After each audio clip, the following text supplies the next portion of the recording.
It is October 21st, 2025, and plans for an in person summit between Presidents Trump and Putin in Budapest have apparently been called off, according to reports citing anonymous White House officials who say that after Secretary of State Marco Rubio talked to Russian Foreign Minister Sergey Lavrov on the phone, that then Trump determined that there was no need for an in person meeting with the Russian president because there was no possible way to make a deal. This also comes as Trump has been promoting once again the idea of freezing the conflict along the current front lines, enacting an immediate ceasefire. All of these things that Russia has said repeatedly and continues to say are not acceptable. So, where does that leave us? And where does that leave the state of Kiev's government and military as we are watching aid from the West continue to decrease? Well, we got into all of the latest and more with a special guest earlier. So, let's take a listen to that conversation now. Joining me now to discuss is international relations and security analyst Mark Sleboda. Mark, thanks so much for taking the time to join me. Rachel, thanks for having me. It's always an honor and a pleasure to be on the show. Always good to have you. Now, I want to get your take on the latest here, as it's being reported that plans for an in person summit between President Trump and Russian President Putin in Budapest have been put on pause, called off, however you want to describe it, by Trump after a phone call between Russian Foreign Minister Sergey Lavrov and US Secretary of State Marco Rubio. So I'm curious, how do you view the current state of tensions? Because Trump seems to have backed off of supplying tomahawks for the war against Russia, at least for now, but he's right back to promoting a frozen conflict along the current front lines and a ceasefire with no preconditions, despite the fact that Russia has repeatedly said that that's not going to happen. Yeah, I think in retrospect, all of these tomahawk threats by Trump, considering all the limitations that we have pointed out, and many of your other guests have pointed out about the problems with launchers, with the number of them, with their effectiveness versus Russian air defense and electronic warfare. I think that the whole threat of tomahawks may have been at least 80% bluff, right? To try to force Putin to negotiations. Again, Trump is right back on the demanding an immediate ceasefire and a freeze of the conflict on present lines, which was the position back before Alaska. And the Russians are like, but we agreed. I mean, I don't think they agreed on anything else at Alaska, but they say there was at least an understanding on that. Well, Trump has apparently walked back on that understanding. And it seems likely that all of that was bluff and bluster to try to pressure Russia back to a ceasefire position. And the Russians are like, well,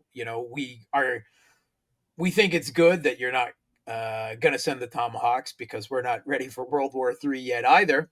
But no ceasefire. We made clear on our terms for a ceasefire.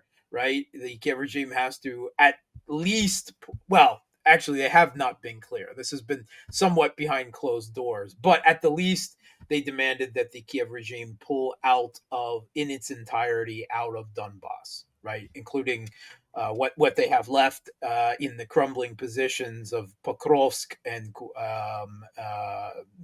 Liman and elsewhere there, but more importantly, the last defensive line, the Slavyansk, Kramatorsk, Konstantinovka line. And of course, the Kiev regime said no. And I think the Russians were well aware that they would never agree to it. That's probably why they set those conditions. So Russia's like, sorry, this just does not meet any of our requirements of our SMO. It doesn't at all address the position of a neutral Ukraine out of NATO, demilitarized and debanderized. No, we do not accept. We launched this special military operation with goals, and we do not accept a freeze of the conflict now, where history will determine the winner. No, sorry, and it's this pretense where you pretend like you're some third party arbiter rather than the one we're really fighting is getting a bit old. That's what I got out of it.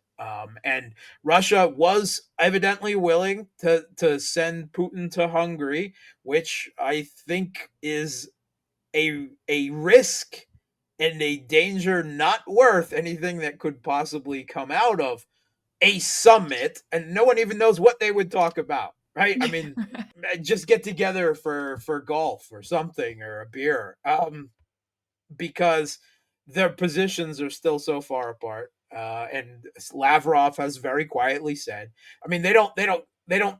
Russia's invariably polite when it comes to Trump, except for Medvedev, who's allowed to say what they really think. He's allowed to be their anger management translator, I guess, especially when he speaks in Russian on social media. But Lavrov said again, we need to address the root causes of the conflict, which is the Russian way of saying no NATO, demilitarization, debanderization, protection of the rights, language, political, cultural, religious rights of ethnic Russians in Ukraine, so forth and so on. So they're still miles apart, and that apparently, from what little we have been told about the reasons, it is because the positions are still so far apart. And perhaps Trump thought that the threat of tomahawks would pressure Putin into making concessions. It didn't. I mean, the only concession he was willing to make is to come to speak to Trump again. Personally, I'm glad he's not going to Hungary, at least not right now. I hope that's not on the cards in the future, because just trying to figure out how Putin would fly there through a hostile EU and Ukraine. I mean, they had a flight they were working out down through Turkey, up through Montenegro, which still, but better than, say, Poland or something, then through Serbia. And I mean, that is just a ridiculous route. And I mean, we did just have an attempted assassination of the Slovak Prime Minister Fico not long ago, in Central Europe, and by a pro-Kiev regime crazy person. So even without any active intelligence, attempts to kill him, even though the Kiev regime's military intelligence chief, the genocidal Kirilo, I like the dark Budanov, has openly admitted that they've tried to kill Putin several times, they just haven't succeeded. That's all too much risk in behind enemy lines. Yes, all Hungary is not the enemy, right? But Hungary is a landlocked country in the middle of Europe and the EU, with only Ukraine, and that is definitely a hostile country. So I thought the whole thing was ill advised to begin with. I'm relieved that it is called off, because again, I don't know what the problem is Putin would go and say no to Trump, and then Trump would probably just get more pissed and would go back down, the cycle of escalation to de-escalate, that Kellogg and the neocons and the Europeans are constantly whispering in his ear. So I think Trump is probably disappointed, that he's had to call this off, if he's the one who indeed called it off. But I really don't think that anyone else, with the possible exception of Orban. Now, it would have been, I guess, you would have received a certain amount of political satisfaction to snap the Brussels technocrats and certain European leaders in the face, right, of Putin in the EU and in a NATO country, talking to the U.S. president. It would have been, but it would not have been worth the risk, in my mind, either the physical risk or the geopolitical risk, for that amount of trolling. It would have been good trolling, but not worth it. Yeah, I'm with you. And that's a really good point, too. I've seen a lot of commentary on how would Putin get there. But then there's also the question of, okay, he gets to Budapest. how do you ensure that he is kept safe? Because it just sounds like a security nightmare all around. Yeah. And I knew that this looked a little bit sketchy as soon as Trump was talking about, and of course, here in the US, the media act like Trump is making some great concession by saying, oh, yeah, the Donbass is going to have to be carved up. We're going to pause everything along the current front lines. And then all of a sudden, you have the UK, France, Germany, the EU issuing a joint statement with Kiev backing Trump's call for a ceasefire at present battle lines. I mean, if Russia wasn't already seeing red flags watching all of these top European nations get on board, they're going to be like, all right, I'm out here. So, what kind of a position does that leave Russia in? I know that they've kind of done this back and forth of, okay, we'll talk, we'll have these phone calls, we'll meet in person in Alaska. But do you see their main focus as still being on the battlefield when it comes down to it? Yeah, so this call by the European leaders in Kiev to is just echoing the one thing that Trump said that they actually agree with, which is demanding a ceasefire, right? So this has become the strategy that the European leaders have adopted in total, right, for dealing with Trump. In the first Trump administration, there was all of this: US is from Mars, Europe is from Venus, transatlantic rift, big arguments, big disagreement, big tension between the US and Europe. Well, with the second Trump administration, the strategy that the Europeans agreed on to deal with Trump is to just agree with everything he says, right? At least in public, right? To just roll over and scratch my belly and call Trump daddy. I mean, that's literally what they never contradict him in public. They never do anything like that. Then they'll try their best to manipulate him in events behind the scenes, and that's what they're doing now. So they're ignoring everything he said that they disagree with was the majority, and they've chosen to latched on to this call for an immediate ceasefire because they know that was their original position, and they're probably happy that Trump is on that, even if they're not happy that he didn't give the Tomahawks, that U.S. weapons supplies have dropped to nothing, that they're not agreeing to finance, all of this other. So and certainly all the talk about carving up the Donbass, which Russia doesn't agree to either, it must be said.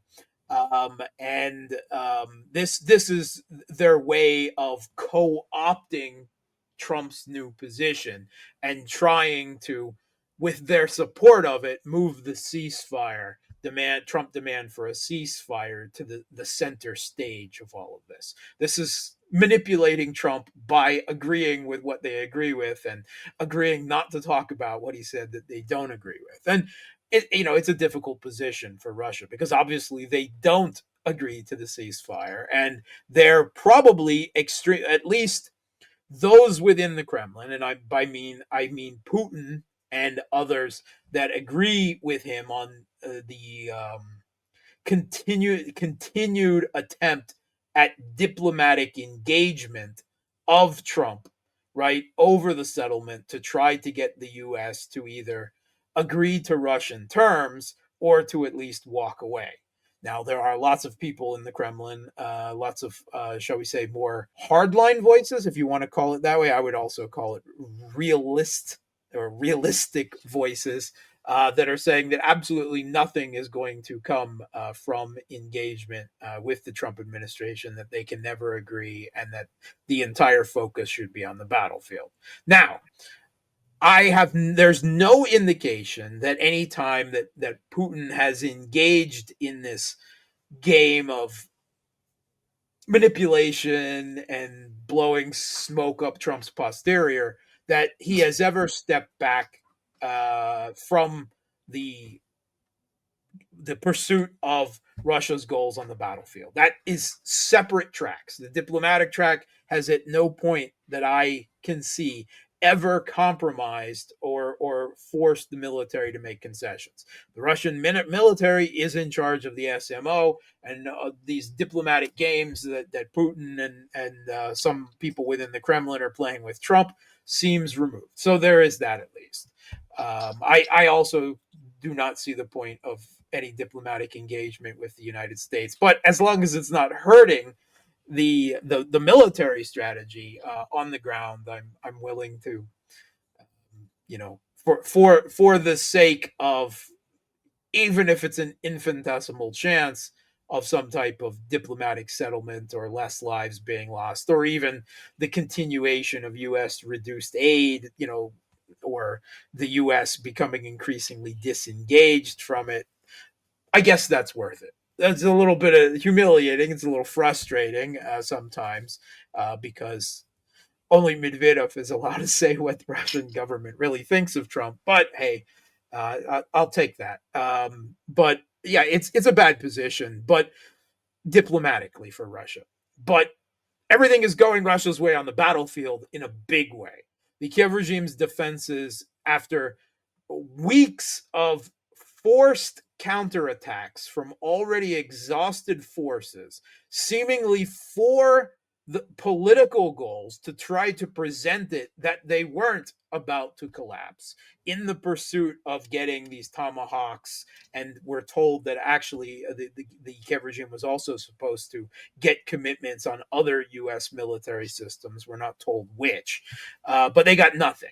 And now Trump, when he announced he was wanting to meet with Putin, and then this talk about the Kiev regime having to give up at least the Donbass, which doesn't come close to meeting Russia's demands, but of course it's far more than the Kiev regime wants. They've become so exhausted that they're not able to keep up, or they're not trying to keep up the pretense anymore. And now they're just retreating everywhere because they're that exhausted, as well as there's no immediate political need to continue the fantasy that the Kiev regime is winning, or at least holding the line on the battlefield. So in Pokrovsk and Kupiansk, the cities are essentially in Russian hands. They're on cleanup operations at this point. Konstantinovka is that close to being completely encircled, cut off, through major arteries at least. The Russian forces are already engaged in the outskirts of the city there, as they are in Liman. Russia is advancing very fast in Zaporozhye and Dnipropetrovsk because all the troops have been pulled out of there to try to slow Russian forces down with these counterattacks that failed in the Donbass. And there are persistent rumors, again, without confirmation, but very persistent reports that Russian forces have crossed the Dnieper River in the environs of Kherson City. Which is interesting and could either simply be diversionary to make sure the Kiev regime can't pull more troops out of the area. But if the Kiev regime doesn't reinforce the positions in Kherson, the way the Russian fluid strategy works, then they'll surge forward to take advantage of that, right? And it might become, if it's only a diversionary incident right now, then it could, if the Kiev regime doesn't use enough force to reply to it, become a real contested crossing of the Dnieper and attempt to take Kherson City back. So everything is going Russia's way on the battlefield, and all of these diplomatic games, they're background noise as far as the special military operation is going. And I have to admit, they're getting to be a bit annoying. Yeah, when you keep hearing the questions about like, okay, so we're going to figure everything out, there's going to be some kind of a deal, and it's like, no, there's not going to be a deal. And I'm glad that you bring up the point about, yes, we're having this back and forth diplomatically, but that has not changed Russia's goals or even the rate at which it is going after its goals on the battlefield. It's not like they're pulling back and trusting NATO in any way. And I'm also curious too, because I know that there was all this big push for tomahawks. Obviously, tomahawks would not change the balance of power on the battlefield. They would not help out Kiev's front lines in any way. But you also have the fact that the US isn't currently announcing any new lethal aid for Ukraine. They're not announcing sanctions against Russia, at least for now. But then you also have the EU's foreign policy chief, Kaja Kallas, saying that the bloc is just 300,000 shells short of meeting its 2 million target for Ukraine. She claims maybe a little bit more than that. A little bit more, a little bit more, right? Right? Yeah. I mean, she promised 2 million over a period of time, and I would be very surprised if they came with anywhere near half of that, much less 300,000 artillery shells short. They are consistently, they have made promises and in various countries about artillery, and every one of those has drastically failed, in the production rate or the Czech attempts to acquire artillery shells on the international arms market. There is not one single time that I have heard that the Europeans have ever met their promises, which continually puts them back and back and back. So, I mean, I guess it's progress that they admit that they haven't met the goals. Now let's have some revised figures and show by how much you really haven't met the goals. But it's not just the issue of artillery shells at this point. The Kiel Institute in Germany, which has been tracking this is pointing out that there is a dramatic reduction in Western military aid to the Kiev regime over the last few months. And they're talking like 60% drop. Now, part of that is due to the fact that the United States is not providing on its own, right, arms, and the Europeans aren't able to really. It's not a matter of meeting the U.S. The shortfall.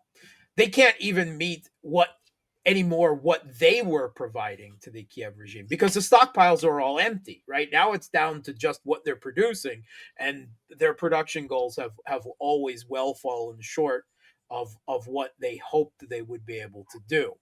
The U.S. has set up this Pearl program, which is supposed to be the Europeans paying the U.S. for arms that NATO gets and then are laundered to Ukraine to try to, I guess, draw a degree of political remove between Trump and a losing conflict on the other side that is unpopular with at least some small segments of his MAGA base.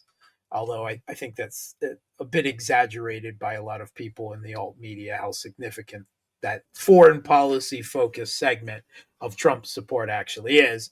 But regardless, there's less arms going. And most of it is due to the fact that the West is just out. They're tapped, right? Russia hasn't just demilitarized the Kiev regime. They've demilitarized NATO and much of the West. They're out of PAC-3 interceptors. They're out of, they're down to monthly production of artillery shells. No Western country is making new tanks, right? There's not, the U.S. they haven't made new tanks in decades. They've got tank hulls that they built extra of, and now they're refurbishing those over a considerably lengthy process. And they're way behind in even the drone game. So a part of this is due to decreased Trump administration transfer of arms, but I think more of that is simply because the U.S. is out of arms that it can really realistically provide the Kiev regime with that it can use, and that they just keep falling behind on that their stockpiles are empty. And even if there was the political will, there is not the military industrial capacity at this point. They're tapped out, and it will take them years. I mean, they keep talking about rebuilding the European military industrial complex. Well, I mean, yeah, you do need to do that. I haven't seen anyone actually do anything significant that has a chance of success going forward. The Germans talk a lot about it, but with their increased energy costs, now that they're no longer getting cheap, reliable Russian energy, everything is so much more expensive that they're talking about setting up German factories in Italy because at least the energy costs there are marginally less than they are in Germany. It's a big problem. And then again, you have the simple fact that Europe does not have a unified military industrial complex. It has dozens of individual small military industrial complexes, all involved with their own national pork and everything else. And it's just not efficient. For a war of attrition, you need military production on a national, continent-wide scale that right now the only two countries involved in this are capable of doing is Russia and the US. And the truth is, the US has spent decades letting their own military industrial complex on the type of land based munitions and equipment that is needed for this type of war deteriorate because they were concentrating on counter and serial insurgency wars of imperialism and high end boondoggles like the littoral combat ship and the F-35. And they're having problems ramping things up. I mean, one of the most simple things that is a huge hole in the Europeans and Americans' supply chains, for instance, of artillery shells, is they simply don't make enough explosives. They also don't make the high grade cotton that is necessary in every artillery shell, right? As part of the construction of the artillery shell. Now, there's one particular place in the world that makes a huge amount of this high grade cotton. This is Xinjiang region of China, which is under Western sanctions. Right. They shot themselves in the foot there again. So huge problems with their military industrial complex for this type of conflict. They were not prepared for it. They had delusions about their own level of military equipment and their own military industrial complex's ability to suddenly increase on demand. And they're so far behind in the game at this point that there is not a ray of light. And the reports from Kiel and others that there is an ever increasing, reduction in the amount of military aid that's going to Kiev. It's all coming together now. No manpower, not enough military aid, less than they used to be getting, and Russia is in the opposite direction. Ever increasing manpower, ever increasing production rate. The number of Garan drones is up to 1,000 or more a day, which is why we're seeing hundreds and hundreds of drones every night strikes. Everything is going in the wrong direction. And we're not at the point of collapse yet, the way a lot of people think about it, that the Ukrainian military is just going to say, oh, we're done. Let's sign a paper. We can't fight anymore. I don't think that's really, it's certainly not anytime near in the cards. But their defenses are crumbling now in multiple places all along the contact line, and Russia is surging to take advantage of that, and there's no sign of any ability to counterattack and reverse any of this. Yeah, it's very telling that NATO picked this fight, right? It did not have to be like this, and yet not only did they pick the fight, but they continue to pick it. They continue to tell Russia, hey, we want to rebuild our military industrial complex. Well, that just sends the message to Russia to just keep going, that they have to accomplish their goals, that they cannot agree to some kind of a flimsy deal that they know that NATO is going to violate, as they have shown time and time again. Kind of like that trade war that they just also picked with China, that China is prepared for and they're not. It's pick a military fight with Russia, you can't win. Pick a trade war with China, you can't win. Good job. Good job. Right. The Trump administration is doing something, not something good, but certainly something. I know that there is a lot at stake here all around, and I always appreciate you taking the time to join me to break down all of the latest here. International relations and security analyst Mark Sleboda, and y'all be sure to check out his work at boosty.to/therealpolitik. Mark, thanks so much for your time and insight. Thanks for having me. If anything in this video resonated with you, be sure to like it, share it with your friends, leave a comment, and as always, don't forget to subscribe. And if you want to keep up with all of my work, make sure that you're subscribed to my page on Substack. That's rachelblevins.substack.com. That's where you'll find ad-free videos and new weekly episodes of my exclusive series for paid subscribers called Sanctioned. You can also check out Sanctioned over on my page on Patreon. That's patreon.com/Rachel Blevins. As always, thank you all so much for all of your support, and I'll see you next time.